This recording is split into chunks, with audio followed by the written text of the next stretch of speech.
mahirap yung time niya. May in-offer po kasi kami yung mga student ko na willing magtrabaho para po magkaroon ng extra income.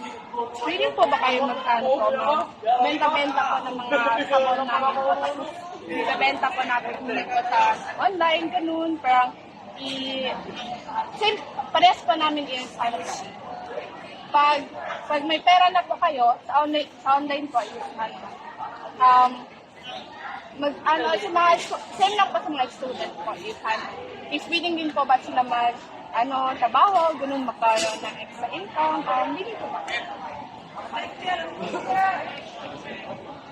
Willing po ba kayo? Pero for lang po, para po magkaroon po tayo ng extra income din po, side kasi. Willing po ba kayo? Thank you po. Thank you, sir.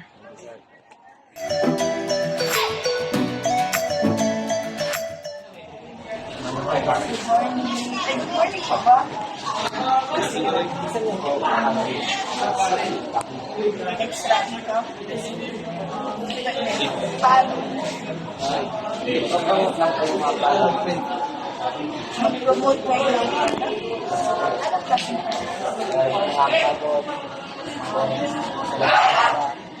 wala na ako.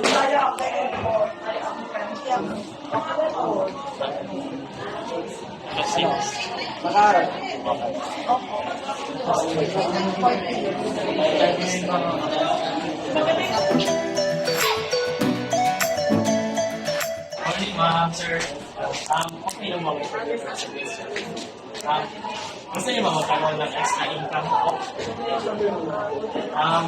May i-offer sana po kami na sa mga networking.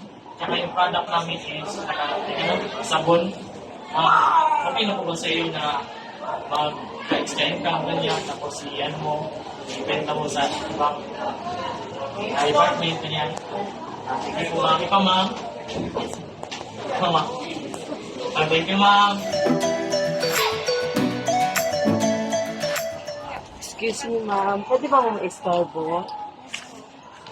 Or willing ba kayo magkaroon ng extra income, ma'am? Willing? Ma'am, meron po kasi kaming ipopromote na product namin na sabon. If willing kayo magkaroon ng extra income, gagawin nyo lang po yun, parang magbibideo lang kayo sa aming product para magkakaroon lang kayo ng extra income. Or bibili ka na sa aming product, idodoble nyo yung presyo. Willing po kayo, ma'am? Yes po. Ikaw po, ma'am. Thank you po, ma'am. Quantity. Good morning, sir. Good morning, ma'am. Pwede ba kayo makabala?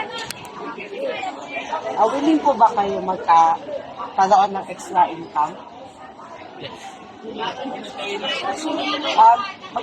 Mag-promote lang po kayo ng product namin ng sabon. Like, parang magbenta kayo, parang bumili kayo sa amin ng kunting benta lang, like, yung doble sa inyo, parang doble ang kita niyo. Ganun. Meaning po ba kayo na magkaroon ng extra income? Ano po sa Parang mag-promote lang kayo like sa mga media, social media, like pwede din magbenta po kayo dito sa other school, like sa other colleges. Yun lang po. Thank you. Yes po. Thank you.